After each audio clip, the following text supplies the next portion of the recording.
Hello, good evening po mga mamamayang. Ngayong gabing ito ay mayroon pong magluluto na naman sa atin. Si Mama Yeps po. Mayroon po siyang bagong recipe na ipapakita sa inyo. Hello po Mama Yeps, pasok po. Hello po sa inyong lahat. Magluluto po tayo ng isa sa mga sikat na putahe ng mga Bisaya. Ito po ay tinatawag na nilapad. Salitang Bisaya po yan. Ang ibig sabihin po ay yung hinihiwa natin siya ng manipis at saka magiging flat. Parang ganito po yung pagkahiwa natin. Flat na manipis po. Yan po ang ibig sabihin ng nilapad. So ngayon ipapakita ko po sa inyo ang ating mga ingredients. Meron po tayo ditong marinated na karne ng baboy. Minarinate ko po siya ng toyo, oyster sauce at saka paminta. Maglalagay din po tayo ng carrots, patatas, bawang, sibuyas na pula, pork cubes, red and green bell pepper, kamatis, spring onions para sa ating garnish, cooking oil, oyster sauce, toyo, asin, paminta, dry peas, at saka cornstarch para pampalapot po ng ating sabaw. So yan na po lahat yung ating mga ingredients. Ngayon, ang una po natin gagawin ay magpapainit lang po tayo ng oil dito sa ating kawali.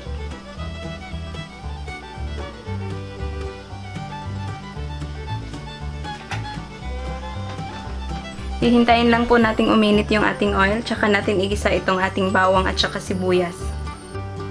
Ngayon, ilagay na po natin itong ating bawang.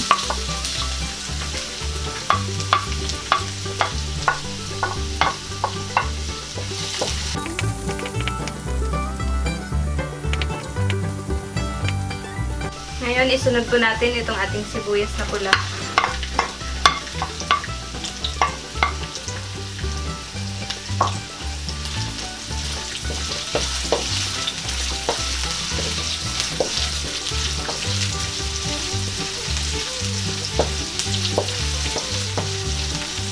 Hintayin lang po natin na medyo maluto po yung ating sibuyas.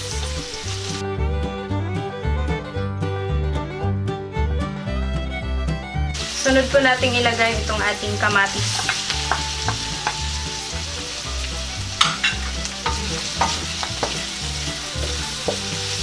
Lulutuin lang din po natin yung ating kamatis.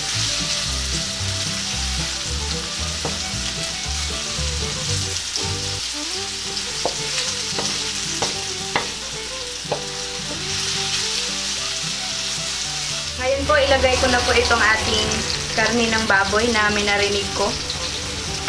Nilagyan ko pala siya ng konting cornstarch kanina nung minarinate ko siya.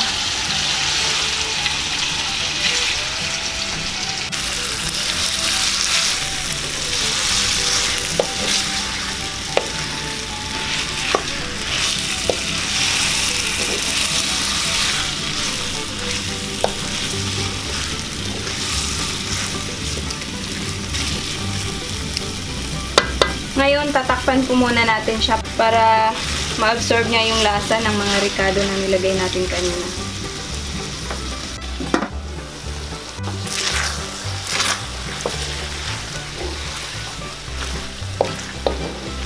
Ngayon, maglalagay na po tayo ng soy sauce.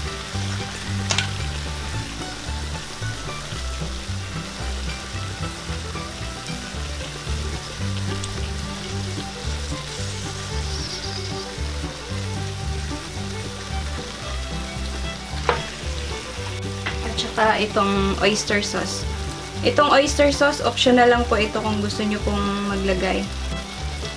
Sa mga may gout or bawal po kasi yung oyster sauce. So kahit soy sauce lang ay pwede na po. Haluin po natin. Ngayon, tatakpan po natin siya ulit.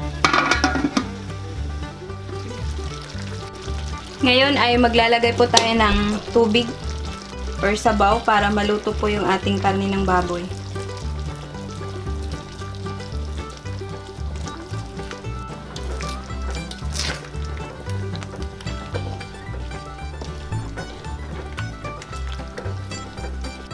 Tapos ilagay ko na din po itong ating pork cubes.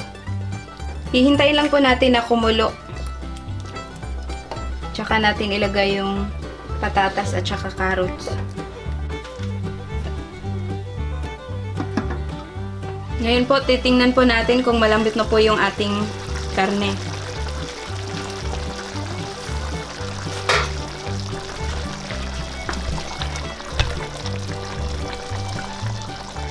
Yan, malambot na. So ngayon, ilagay na po natin yung ating patatas.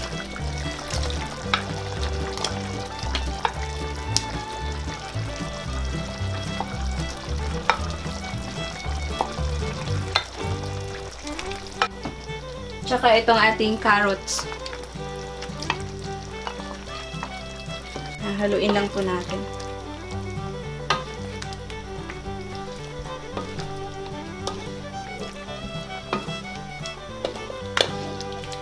Lulutuin lang po natin yung ating patatas at saka carrots. Tatakpan ko siya ulit.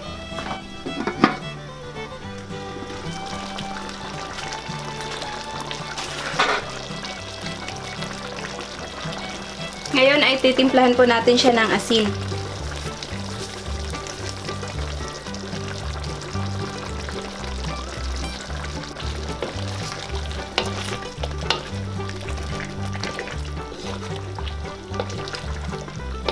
Tapos lagyan po natin ng paminta.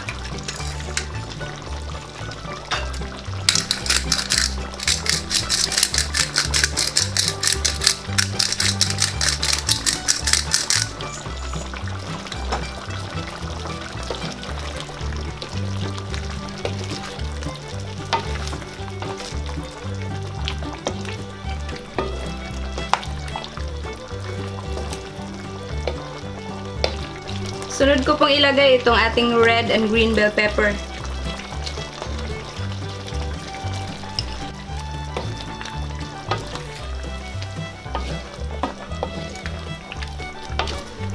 Hihintayin lang po natin medyo maluto po yung ating patatas at saka carrots.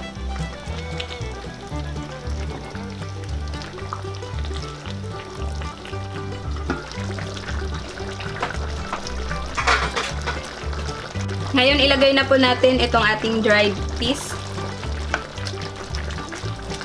Or kung may green peas po kayo, pwedeng yun din po yung ilagay nyo.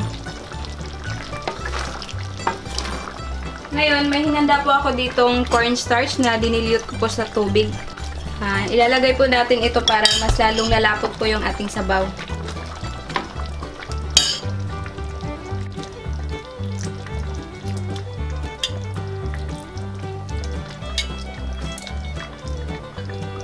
Kayo na po bahala kung gaano karami po yung ilalagay nyo kasi depende naman po yan sa sabaw na nilagay nyo.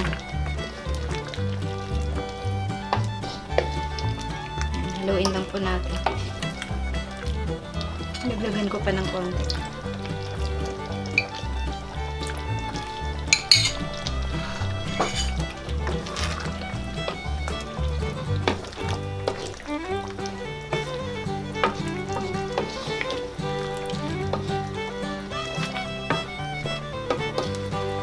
Yan, tapos na po yung ating nilapad, luto na po. Kukuha lang po ako para ma-serve na natin.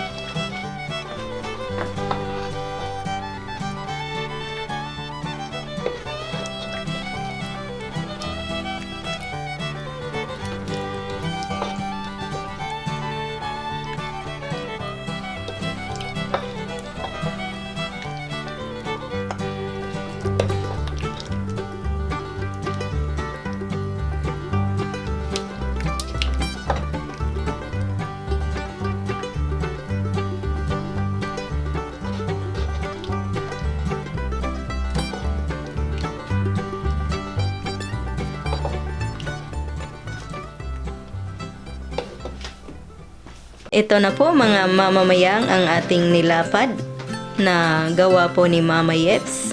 Maraming salamat po sa inyong panunood. Sana mag-like, mag-subscribe kayo at saka mag-share na rin. Ito po ang inyong Ate Mayang na nagsasabing, mabuhay!